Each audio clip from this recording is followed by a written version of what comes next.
Well, welcome to the Festival of Books. Don't mess up. My name's Tim Berg, and I live here in Deadwood.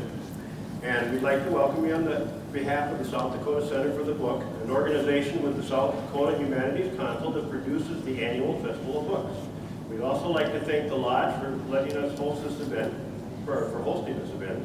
I'd also like to thank the dozens of volunteers who plan, promote, and staff festival events.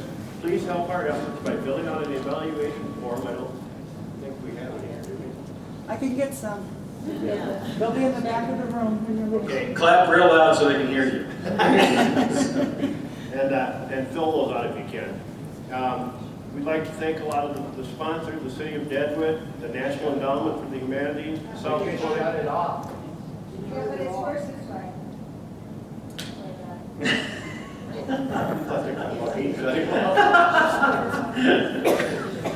guys are messing up Tim's intro here, all right? And he worked on this for like weeks, all right? That's why I'm reading this. We also like to thank the Dakota West Books, the Brass Family Foundation, the South Dakota Arts Council, the AWC Family Foundation, and the South Dakota Public Broadcasting. The festival would not have been possible without additional support from numerous organizations and individuals acknowledged on the back cover of the festival guide. If any of the sponsors are in this session, stand and be recognized. Now's your chance. We don't get any of them, do we? There's going to be a book signing after this. Well, most of you are familiar with Craig, so I'm not going to rattle on about all the awards he's won and all the different countries that you can read his books in. And then his newest one, Hell is Empty, was actually on the New York Times bestseller list. And like I said yesterday, it was kind of nice to realize that people in Hollywood could still read books. Because somebody in Hollywood picked up Craig's book and said, you know what, we got to make a TV series out of this. So that's what this whole presentation is about today. So I'm going to hand it over to Craig. Okay.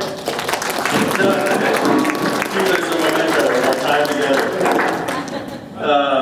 Thanks, Tim. Tim's a good friend. We've known each other for a number of years. And it's got to the point now where if you know me for a couple of years, you end up in a book. And the book for 2 years from now, actually a big portion of it actually takes place over here in South Dakota. So I made Tim the sheriff of a county over here in South Dakota. And the first thing that happens whenever he calls Walt calls him up on the phone, and the first thing he does is call Walt a redneck, and the first thing Walt does is call him a heavy.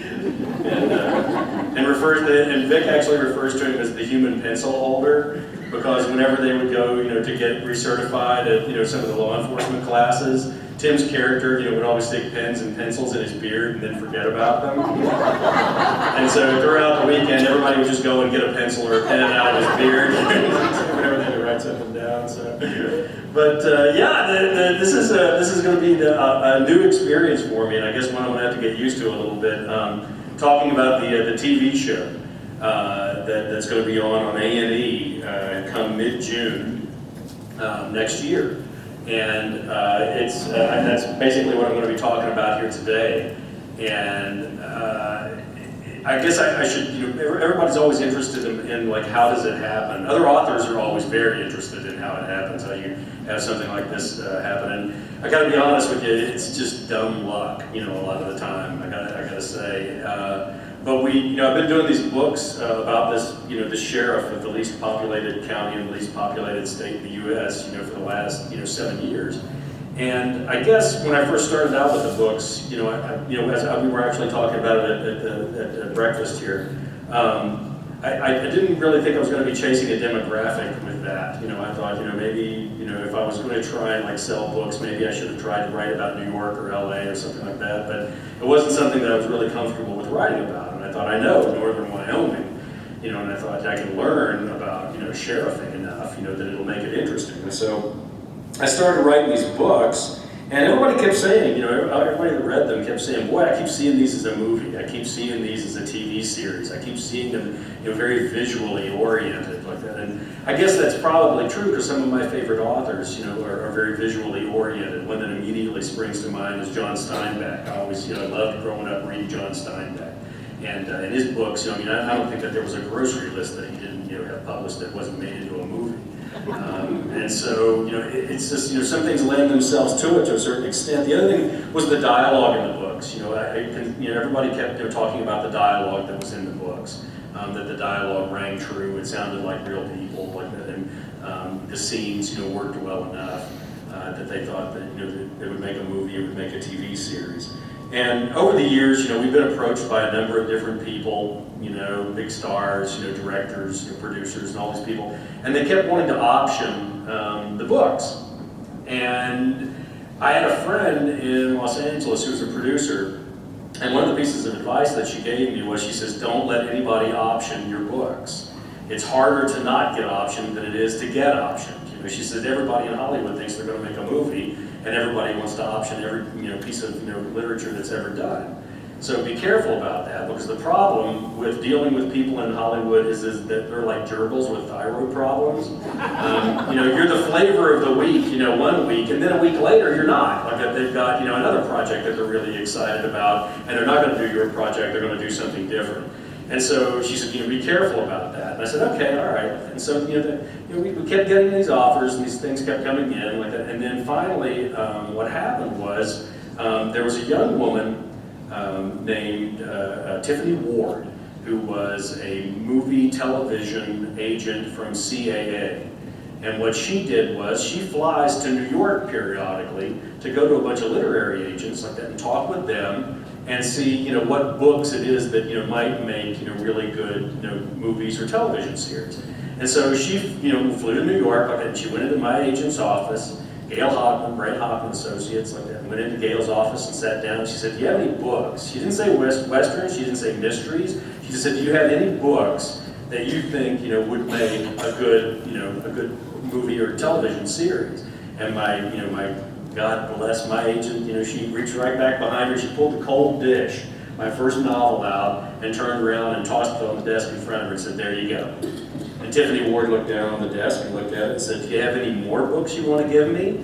And God bless my agent, she said, not till you read that one. So I'm not changing agents anytime soon, I gotta tell you. And so what she did was, Tiffany read it on the way back to Los Angeles to go back to CAA.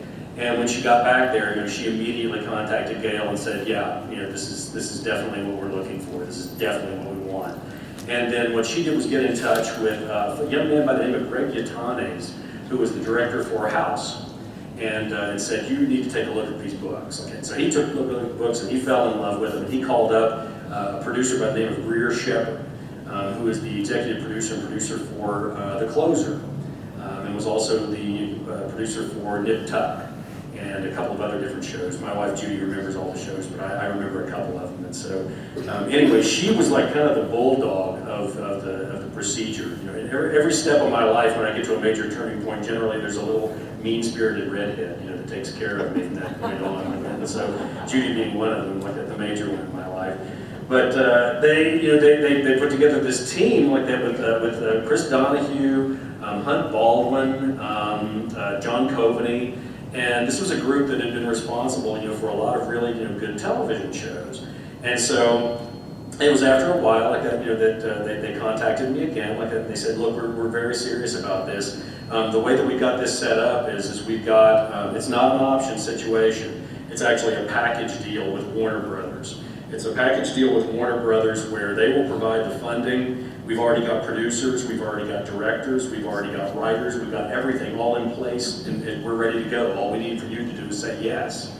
And I thought about it, and I thought, you know what, this is actually a pretty good deal. This seems like it kind of makes sense, because I don't want my books optioned. I don't want to come here every year to the South Dakota Book Festival and say, yeah, my books are still optioned. I want to be able to get something on the air, because I think selling books is going to be what it is that I do. I want people to read my books more than anything else. That's what I do. And so to me it seemed like a pretty good deal, and so I pulled the trigger on it and said, yes, okay, let's go with this. Now, let's jump back a number of years like that. I actually won a short story writing contest like that had a short story that was in Cowboys and Indians magazine. And one of the great things about that short story magazine and winning that contest was I got to go have dinner with a lesser-known mystery author you probably never heard of by the name of Tony Hillerman. And I got to go have dinner with Tony Hillerman down in Albuquerque. And this was the point in time when PBS was doing those versions of his books, and so I remember, he was dealing with a lot of that stuff. But we sit down and we're talking like that, and we're having dinner, and this woman comes over to him and she says, Mr. Hillman, I'm really sorry. I don't want to bother you or anything like that, but I've got a question I'd like to ask you. And Tony was just the sweetest human being on the face of the earth. He was just an absolute doll. Anybody that ever says anything bad about Tony Hillman is going to have to answer to me.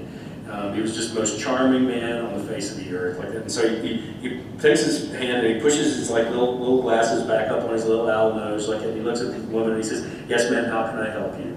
And she said, "Well, I just wanted to ask you about these PBS movies that they're making, and I was wondering if you could tell me, how much control do you have over what it is that they're doing, with your novels?" And he pauses for a second, he looks at her and he goes, "Madam, I have just enough control to take that check and run across the street and put it in the bank before it bounces." And I remember thinking, remember that, that's important. And so there I was, about 5 years later, going through this whole process. And all of the authors that I talked to, they all said, well, don't worry about it because, they're not going to ask you to do anything. They're going to write you a check, they're going to hand you that check, and then that's it. You're never going to hear from them again. And so one of the guys I was talking to was a fellow by the name of James Grady, who wrote 6 Days of the Condor, which they made into 3 Days of the Condor. And he's been a good help to me because he's very knowledgeable about these things. And he said, make sure you get some sort of creative, consultantship or something like that. Because he said, that's free money. They'll just, give you a check, every month, and you don't have to do anything. They won't call you, nothing will happen, and you'll get extra money out of the deal. And so I thought, okay, so I mentioned it to Gail, and of course Gail had already put that, in the contract and everything. And so we were about, I guess maybe, a couple of weeks into the process, they were doing the writing part of the pilot episode. They were going to produce a pilot and see if they could get, one of the networks to bite on it. Who wrote this? Hunt Baldwin and John Coveney, the guys that had done all that writing for The Closer, and all of these, and Trust Me, and a bunch of other different shows. Did you like what they wrote? Well, let me get to that. And so then what they did was they said, well, we'd like to do a conference call with you and just talk to you about the books, talk to you about the characters, the place, the books, and all this. And I said, yeah, sure, no problem. And so they called me up, it was a Thursday afternoon, and they called me up around 1 o'clock. I was on the phone with them until 5:30, 6 o'clock in the evening. It was like hours of talk, telling them stuff. And so we get to the end of the conference call, and they said, well, you know what, we've got you a retainer, as a consultant. We were thinking maybe, we would utilize that, because you seem to know an awful lot about Wyoming, about sheriffing and all that, and we don't, and so we were thinking that maybe, we would have you, kind of more involved than, perhaps, we usually do. And I said, well, that's no problem. I don't have any problem with that at all. Just, email me or, call me, whatever. They started emailing and calling me constantly. It was all the time. I mean, every question they had, they would call, they would write, I was, answering, batting these, emails back and forth, between them. It really did turn into, I thought, this is not free money, but it was, very refreshing, to have that kind of input, into what it is that they were doing. And so after a number of weeks, they finally finished up the first script, they finished up the first draft of the pilot episode for Longmire. That was the other thing. They had to come up with a title for this television series. And one of the things they were trying to come up with, the first one that they bounced off of me was Absaroka Country. And I said, guys, that sounds like a Marlboro commercial. I don't think that's going to work. Okay, they said, well, what about the sheriff's name, Longmire, just Longmire? And I was like, that sounds good, that'd be good, because it'd be a good tie-in for the books. So I was happy with that.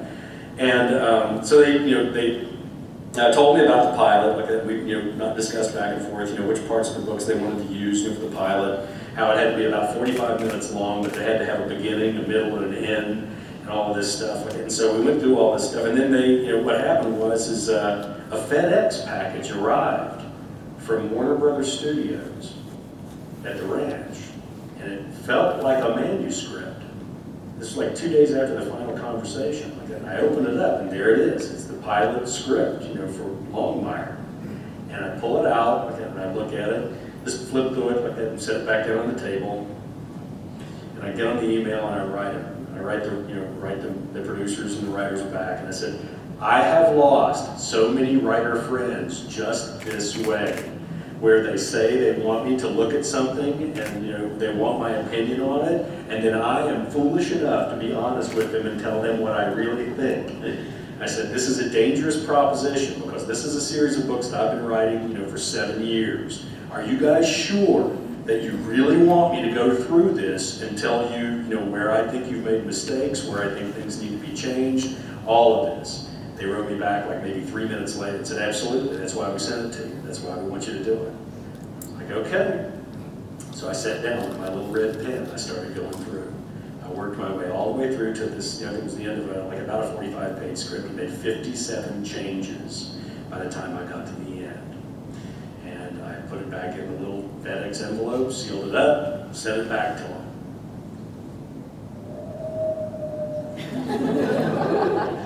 No sound from Hollywood. I mean, there's nothing. No emails, no phone calls, nothing. And I thought, well, okay, it's exactly what I said was going to happen.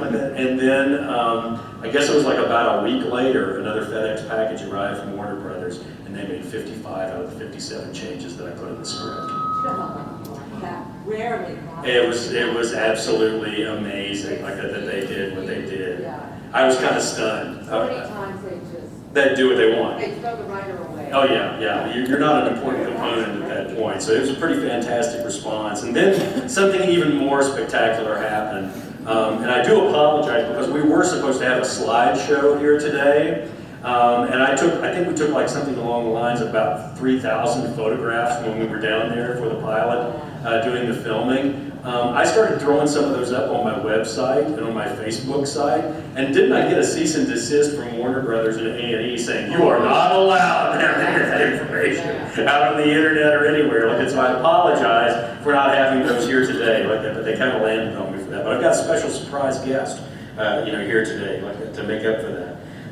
In the process, though, going back to that, what happened is that another series of FedEx packages started arriving from Warner Brothers, and what they were DVDs of the auditions that they were having for the different characters. Okay? And they were DVDs with a number of different actors. They had scenes where they were supposed to be Walt, and I guess that was probably the moment where it got really weird. Because I pulled out, the DVD, and threw it in, and suddenly there were these actors on my TV, on my wall, delivering lines, back from my books.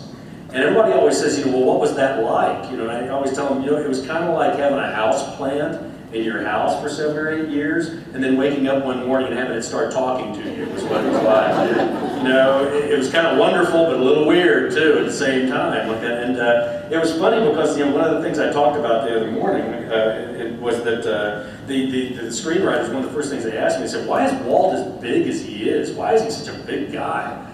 He's like 6'5" and weighs 260 pounds. And I said, well, it's kind of an occupational hazard. I said, an awful lot of the sheriffs that I know, Wyoming, Montana, South Dakota, they tend to be big guys. Because I said, it's small staffs, it's large territories. You have to be able to step in the door, and calm things down pretty quick. I said, I tend to refer to that as the big animal, little animal syndrome. The little animals pay attention when the big animals come in the room. And so I was trying to explain all this. And I said, I also didn't want him to be studied. I didn't want him to be, like a 5th degree Dan black belt, Navy SEAL. I just wanted him to be a big guy. And I said, the easiest way to describe that is he's one of those guys that can take 2 fingers, slip it in the twine of an 80-pound bale, and throw it up, 4 layers up onto a trailer.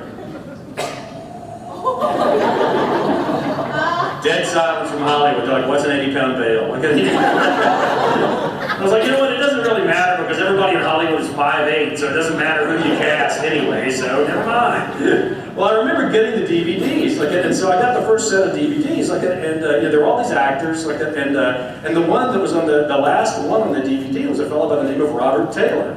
Not that Robert Taylor, he's dead. So I pulled the DVD out and I throw it in, and they had 2 different ways that they could go with the sheriff. They said, well, look, we can get somebody who's well-known and will draw an audience, to the show, or we can go with somebody who's a relative unknown. It's going to be tough because it has to be an older man, and generally it's tough to find an undiscovered, guy that's in his, 50s, because, they're either they quit the business or else they're not any good, or, a number of different things like that. And so they said, but that's the 2 directions that we can go in. Well, this guy comes up on the screen, And I'm looking at him, and he starts talking, and I thought, well, that's, wow, he's actually pretty good. He's weathered looking, he looks like he's been, outdoors most of his life.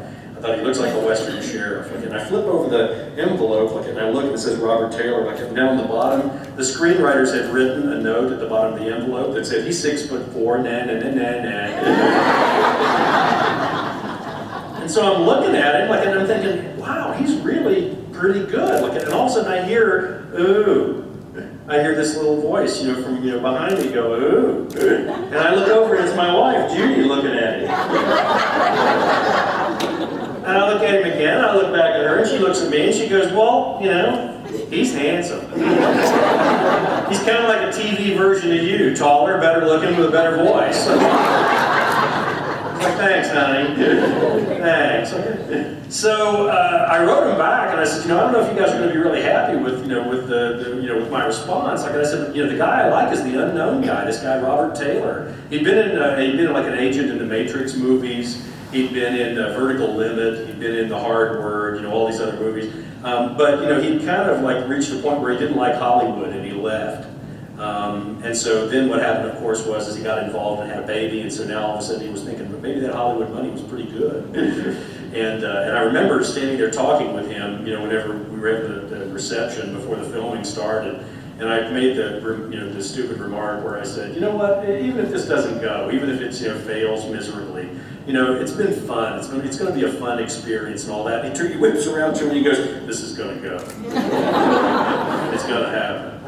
It has to. It's like, okay, baby needs new shoes. And then in the triad of my characters, the next character that they were looking for was one that they were really having some problems with, which was Henry Standing Bear. That's a very, very difficult character, because he's a very unique character. Very rarely do you get to see a Native American character who delivers a one-page wine monologue in the first book, where he's advising Walt as to what kind of wine it is that he should take, on his first, date that he's had, in 20 years. And so it was a difficult character to try and cast. And so they were going through, all of these, different actors, and nobody seemed to quite fit. Nobody seemed to be, just right.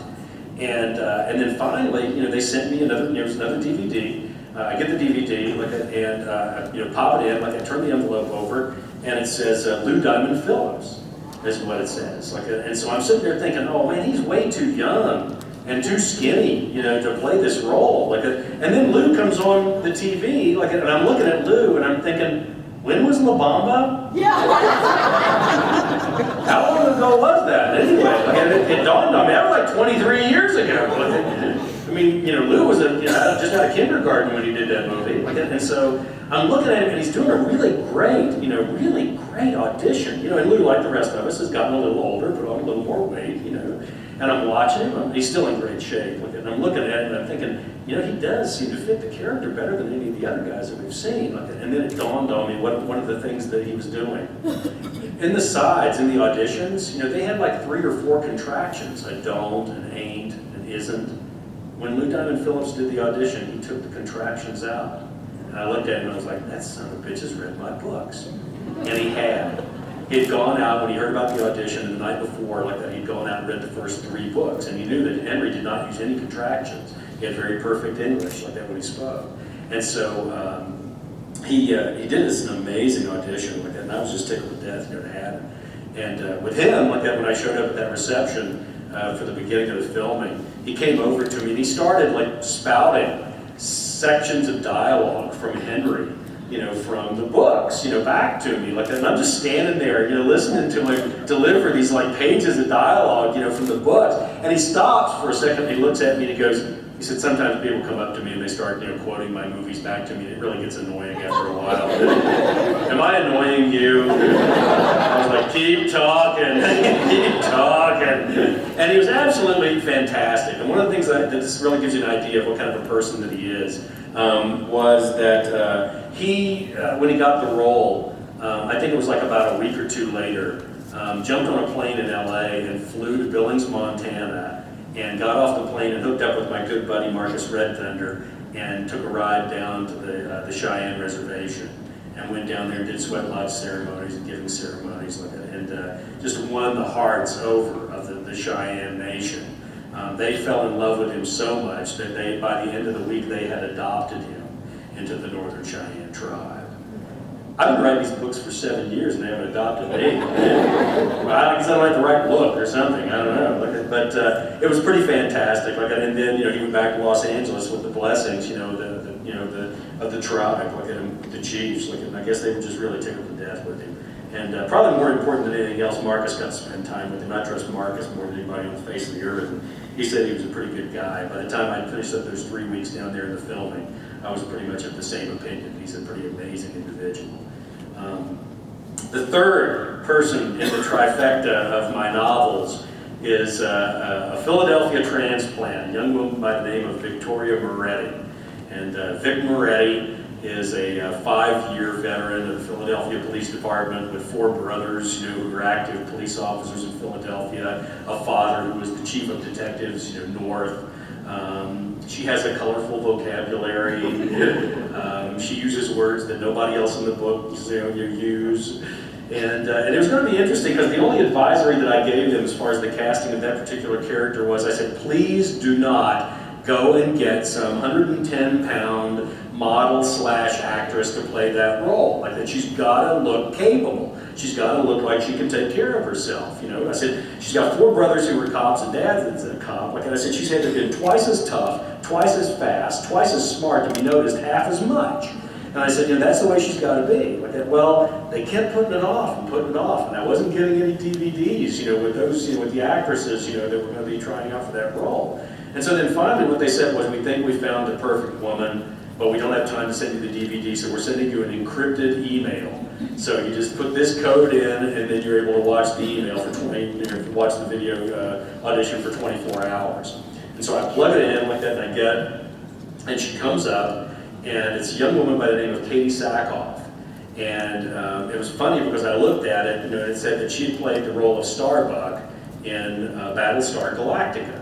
And I was like, wait a minute, that was a guy. Which gives you an idea of how long it's been since I watched TV, maybe the 70s, And as it turns out, there was a new version that they did. And she's a female and plays the female fighter pilot. And it's pretty fantastic in the role, I guess. I haven't ever seen it. And so, the audition came on and she came up. And I'm looking at her and there were 2 things that I saw that I immediately loved about her right off the bat. Her nose had been broken at one point in time. And I was like, there's no way you do 5 years of street duty in South Philadelphia without having some drunk come around and elbow you in the nose. There's no way. And then I was looking at her, and the other thing is she had these really broad shoulders, she'd swam. She grew up in Oregon, and all the time she was going through school, she swam. So she had really good shoulders. And I thought, okay, yeah, she does look physically capable. She looks like she can take care of herself.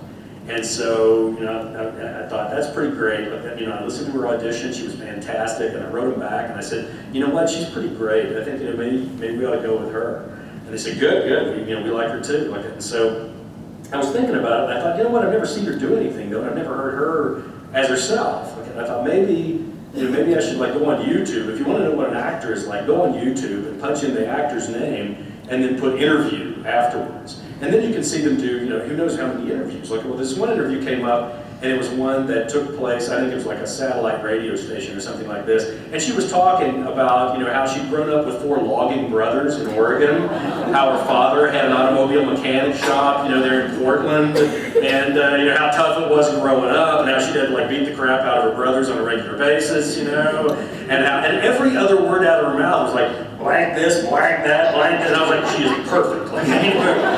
Perfect, absolutely perfect. And so they utilized her and brought her in. And I didn't know if she had read the books or not. I wasn't sure. But there was one instance where I was coming down out of the sheriff's department that they built, this big magnificent sheriff's department, and I come walking down the steps, it was one of the first times that I'd seen her, and I made the mistake of saying something to her, blankety blank, something, and Toots, called her Toots at the end of it there. And she looks over at me and puts her hand out and stops me as she's coming up the steps, and sticks her finger in my face. She goes, "The Terror. I will only be known as the Terror from here on out." I was like, yeah, she has read the books, okay. But pretty fantastic. They had us down there for 3 weeks, for the whole process. A&E, actually gave the green light, to the pilot. The pilot, got made for, I think, close to $4 million. And they pilot, and we were down there for the whole process of the filming, and it was a fantastic deal, I gotta tell you. I was not as weirded out by the actors as I was weirded out by the locations. I remember walking into the sheriff's office. They had this magnificent set of the sheriff's office.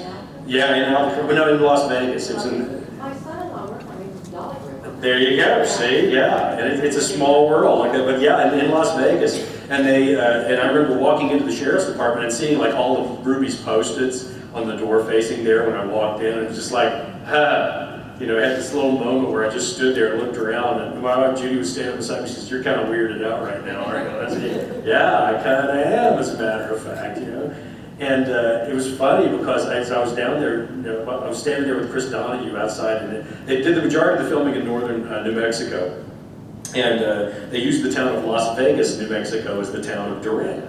And it was very interesting because I said to him, I said, the mountains are not very close to Las Vegas, New Mexico. I said, what are you guys going to do as far as bringing the mountains in closer and all of this? And he goes, well, what do you mean? And I said, well, I don't know what you're going to do. I said, I'm assuming you're going to use some kind of stock photography or something like that. I said, I have only run one request. And they said, what's that? And I said, please do not use the Teton Mountains as the mountains in the background. I said, that's the only thing I ask, because that's always the mountain range that gets used. So would you please do something different? And he was playing with his iPhone, and he said, well, if you could get any kind of mountains, which mountains would you want? And I said, well, if I had any choice, I said, the Bighorn Mountains is the ones that I would like. And he takes his iPhone, he turns around, and he goes, like this. And there was Las Vegas, New Mexico, with the Bighorn Mountains of Wyoming behind it. And I was like, I think I'll just have a great big steaming cup and shut the hell up right now. You guys just do whatever it is that you want to do from here on out. But it's been a while, and I want to make sure that I don't use up all the time because I do have a very special guest. And then I also want to leave some time for you guys to ask some questions. And I guess the probably one of the most important people in my life, I got to say, other than my wife Judy, it's number one. But Mark is probably number two. And he's been an absolute blessing, in putting the books together. So much so that he became the model, for Henry Standing Bear. As I was working with Henry and developing in that first novel, one of the things I really wanted to get him was a really good sense of humor, and for him to just be sharp as a razor. And so I had my good buddy Marcus to draw from to be able to have that character. And he's going to come up and just talk about his experiences, because whenever they would send me Indian questions, there were all these Indian questions they kept sending me, and I finally told them, I said, you know what, guys, all I'm doing is forwarding these on to my buddy Marcus, up in Billings. So maybe, it would be a good idea if you wanted to pick up another creative consultant to get Marcus, and let him be a creative consultant on the show too. And so,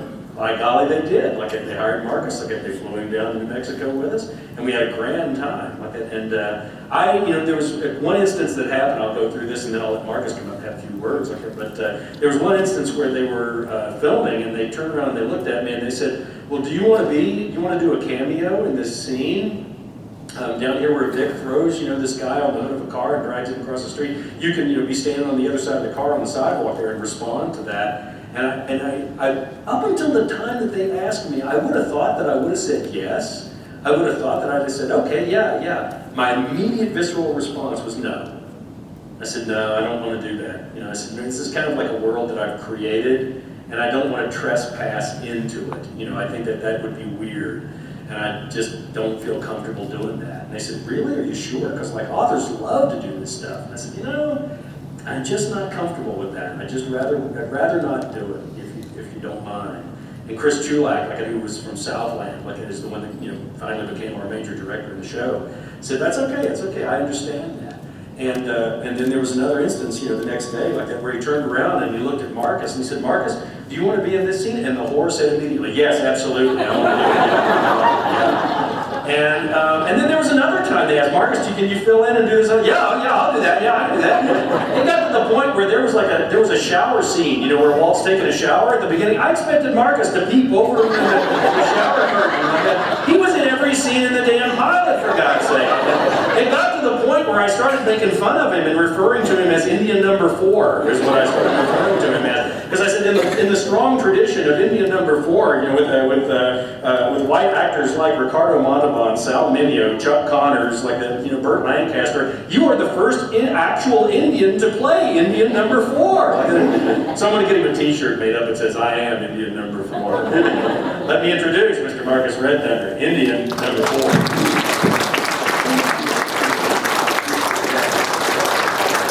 Telling Judy, you know, I do a lot of presentations for natives, and they say we're going to start at 10, but it's usually like around 11 o'clock when we get started. So I said, hey Judy, I'm going to be giving Indian time bad name. It's starting early.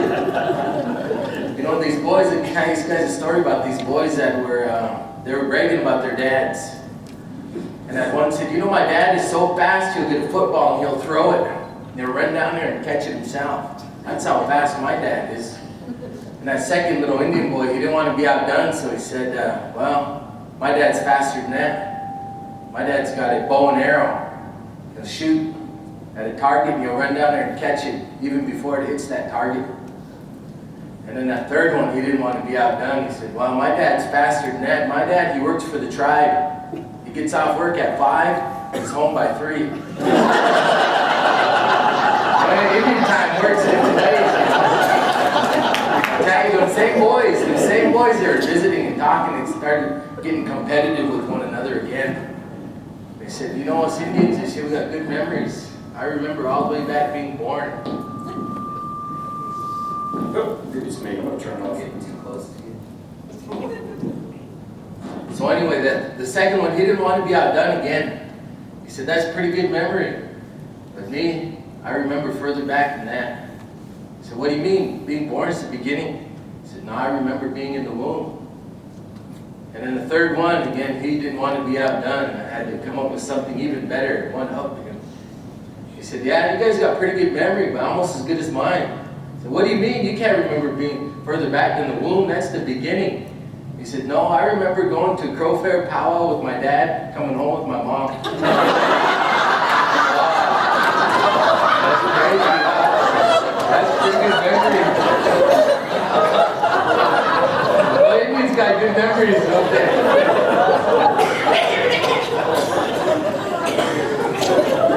Sometimes when we get in front of people like this, it's we gotta be careful and watch what we say. They say that we have rights that they give to us as Indian people, and one of them is to stand up in front of people and talk. They told a story about this one man. He was a preacher, he was a minister. He went to this conference. There was about 300-400 people out there. He was one of the participants, and the keynote speaker, he came out. All these guys are ministers. He said, the best time in my life was in the arms of a woman, and it wasn't my wife. But he went on and talked about motherly love and in the arms of his mom. And one of the ministers in that crowd, he was so impressed by that. When I go back to my church, I'm going to use that same line, grab their attention right off the bat.